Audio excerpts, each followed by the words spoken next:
am all for people's right to what goes into their body and what they can refuse. And as someone, and I'm dating myself a little bit here, but unlike some of the millennials that I know are, unfortunately, a lot are anti-vaxxers, I lived through the AIDS epidemic, and we still don't have a vaccine for HIV. So yes, it is odd that magically we have a vaccine in such a short period of time. And a lot of people feel that there's this political agenda. Well, here's the agenda.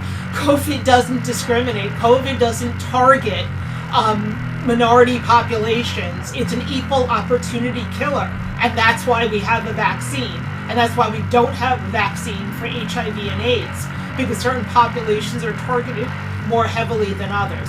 But enough on that. Here's what I'm seeing at the hospital. I know that last week I mentioned getting tested and that I was negative. I then went back for a repeat test the next day and I tested positive. They sent me home. Here's the thing that you have to realize. On a daily basis, the folks that are coming into the ER that are symptomatic, and when I say the folks, whole families of 5 and 6 coming in to get tested because they're symptomatic, but they're also not vaccinated. It's a huge drain on the hospital system. So even if you're past COVID in your personal life, the entire health industry is severely impacted. People are dropping off like flies. We test positive, we have to quarantine.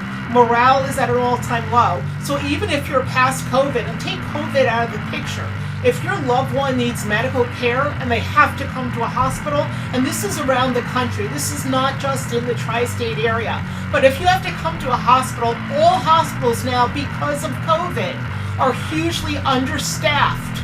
So you have a shortage of healthcare providers. This is going to be a huge strain on our system.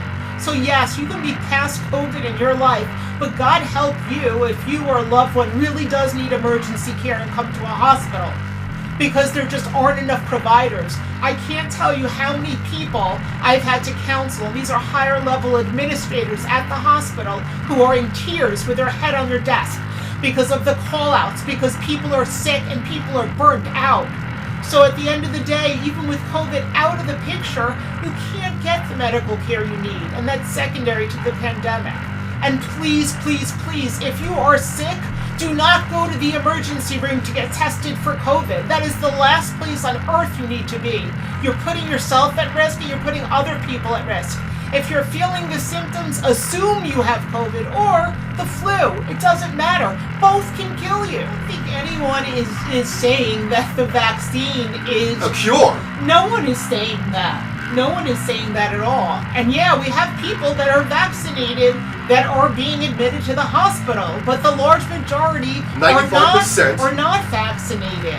So you really got to keep that in mind. And we can get into the whole issue of the mutation of the virus and all of that, and the numbers are going to go up. And yeah, no, I get people that don't trust. I totally get that. And no one likes being told what to put in their body. I don't either. Yeah. No one likes it. But this is a real crisis, and just I'm just seeing people leaving the healthcare profession because they are overworked and underpaid. And I know that sounds like wah, wah, wah, but that's the reality. And you know what the flip side of this is that we're being, I felt kind of honored that I was able to get the vaccine, that I was prioritized for the vaccine because I was a healthcare provider. I felt privileged. We shouldn't have to feel privileged to get something that can potentially save our lives. What I think is really interesting is that if we were denied the vaccine, a lot of people would be saying that it's discriminatory as far as who gets the vaccine and who doesn't.